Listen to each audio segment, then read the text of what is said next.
બધા પેલા ક્લેપ કર દો. જો આપણા વિદ્યા પ્રવેશની એક પ્રવૃત્તિ છે, બરાબર? કે ભાઈ તમારી ઘરે મહેમાન આવ્યા હોય તો મમ્મી પપ્પા શું કહે?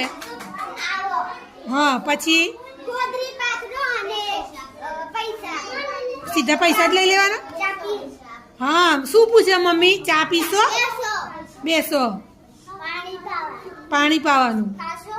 ખાશો એમ પૂછવાનું, એમને આપવાનું નહીં, પૈસા આપવાના. પછી બોલો શું કરશો? તારા ઘરે મહેમાન આવે તો મમ્મી પપ્પા શું કહે છે? બેટા બેસો એમ કહે છે.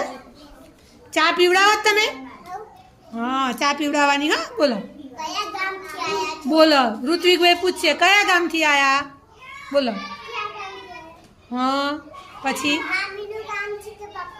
મમ્મીનું કામ છે કે પપ્પાનું કામ? દૂધ પીવડાવશે ભાઈ. બોલો.